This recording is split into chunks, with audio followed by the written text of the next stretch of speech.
Nous commencerons ce premier journal par un titre sécuritaire avec une nouvelle attaque imputée à Israël près de Damas. Oui, effectivement, selon des sources syriennes, des appareils de l'armée de l'air israélienne ont bombardé hier soir vers 23h des positions dans le sud de la capitale syrienne à proximité de l'aéroport international de Damas qui lui n'a pas été touché.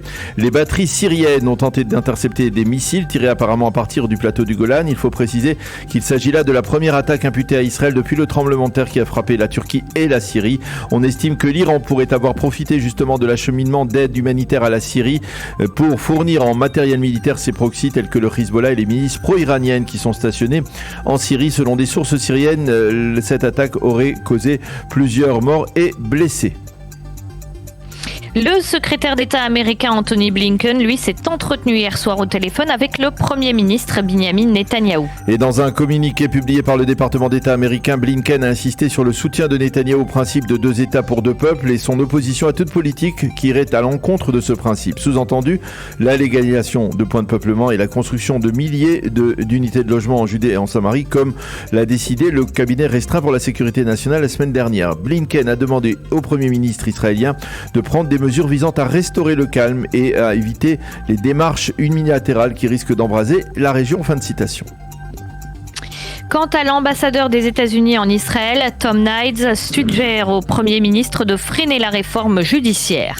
Oui, dans une interview à CNN, l'ambassadeur américain a précisé que Washington ne dit pas à Israël comment choisir ses juges à la Cour suprême, ce qui est très bien, mais les institutions démocratiques sont critiques pour les relations entre les deux pays, a déclaré l'ambassadeur des États-Unis en Israël. Avant de préciser, Benjamin Netanyahou veut faire de grandes choses comme arrêter l'Iran et développer les accords d'Abraham. Et dans ces 2 dossiers, les États-Unis jouent un rôle important. Je lui ai donc indiqué que nous ne pouvions œuvrer en ce sens si sa cour arrière était en train de brûler. Fin de citation.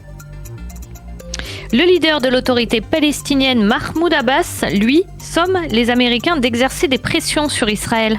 Oui, selon l'agence de presse palestinienne Wafa, Mahmoud Abbas s'est entretenu hier avec le secrétaire d'État américain Anthony Blinken, lui aussi. Les 2 hommes ont débattu de la situation sécuritaire et du maintien du statu quo en Judée-Samarie. Il a également été question de la décision palestinienne de se tourner vers le Conseil de sécurité de l'ONU afin qu'il exige d'Israël l'arrêt des actions unilatérales telles que l'élargissement des maisons dans les implantations juives, la destruction de maisons dans les localités arabes. Abbas a demandé aux Américains de s'impliquer rapidement et d'exercer des pressions sur Israël afin qu'il cesse, je cite, toute activité dangereuse.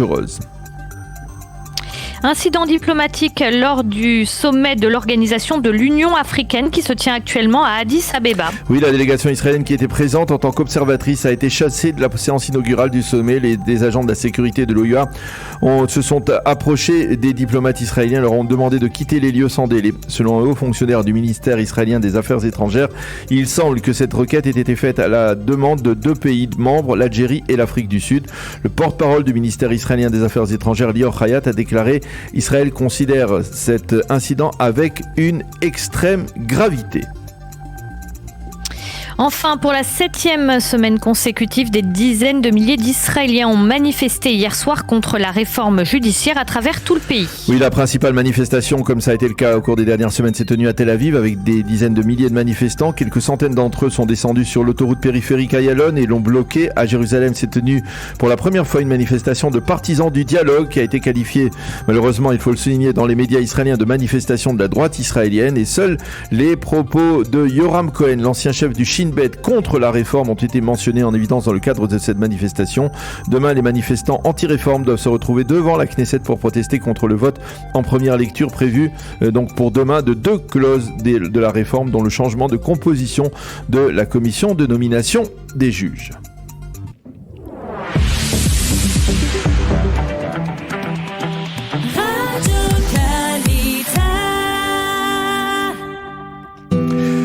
Page météo pour compléter ce premier journal d'information. Le temps sera clair et ensoleillé sur l'ensemble du territoire israélien avec des températures en hausse. Il fera 17 degrés aujourd'hui à Jérusalem, 19 à Tel Aviv et 25 degrés à Eilat.